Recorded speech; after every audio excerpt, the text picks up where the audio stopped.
আল্লাহ নবী মুহাম্মদ রাসূলুল্লাহ সাল্লাল্লাহু আলাইহি সাল্লাম মদিনার জন্য স্পেশাল একটা দোয়া করছেন, আল্লাহুম্মা জাআল বিল মাদিনাতি দিফা মা বিবাক্কাতা মিনাল বারাকা। ও রব্বুল আলামিন, আপনি মক্কা নগরীতে যেরকম বরকত দিয়েছেন, রহমত দিয়েছেন, ওর থেকে দ্বিগুণ রহমত বরকত রব্বুল আলামিন আপনি মদিনা শহরে দিয়ে দেন। নবীজির কাছে মদিনার যখন কোনো পাকা ফল নিয়ে আসতো, নবীজি দোয়া করতেন, আল্লাহ আপনি এই ফলের মধ্যে বরকত দেন। ও রব্বুল আলামিন, আপনি এই সার মধ্যে, মুদের মধ্যে, মদিনায় প্রত্যেকটা বস্তুর মধ্যে আপনি বরকত দিয়ে দেন।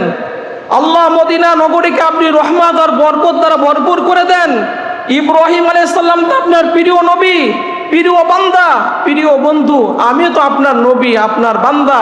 ইব্রাহিম আলাইহিস সালাম যেরকম কাবার জন্য, মক্কা নগরীর জন্য দোয়া করছে, আমি মুহাম্মদ সাল্লাল্লাহু আলাইহি সাল্লাম মদিনার জন্য দোয়া করি, রব্বুল আলামিন আপনি মদিনা শহরকে মঞ্জুর করে নেন। আল্লাহ রব্বুল আলামিন এতটা কবুল করলেন। নবীজি বলতেন, তোমরা যদি দুনিয়াতে জান্নাতে বিচরণ করতে চাও, জান্নাতে তোমরা যদি যেতে চাও, তাহলে মদিনার বুকে আসো। মা বাইনা মেম্বারি ওয়া বাইতি রাউদাতুম মিন রিয়াদিল জান্নাহ, মসজিদে নববীর মেম্বার আর নবীজি বলেন, আমার ঘর এই মধ্যবর্তী জায়গা রব্বুল আলামিন জান্নাতের বাগান করে দিবেন। তোমরা যদি দুনিয়াতে জান্নাত সরাসরি দেখতে চাও, মসজিদে নববীর মেম্বার আর মুহাম্মদ সাল্লাল্লাহু আলাইহি সাল্লামের বাড়ির মাঝখানে একটু যাও, দেখবা রব্বুল আলামিন জান্নাতের সুঘ্রাণ আপনাকে দিয়ে দিছে।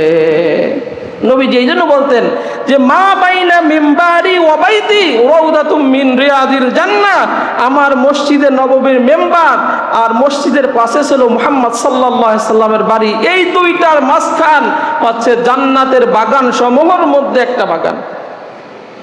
মসজিদে নববীতে এসে কোনো ব্যক্তি যদি 1 রাকাত নামাজ পড়ে, আল্লাহর নবী মুহাম্মদ রাসূলুল্লাহ সাল্লাল্লাহু আলাইহি সাল্লাম বলেন, 1000 রাকাত নামাজ আদায় করলে যে সওয়াব হতো, আল্লাহ রাব্বুল আলামিন সেই সওয়াব ওই বান্দার আমলনামায় দিয়ে দেন।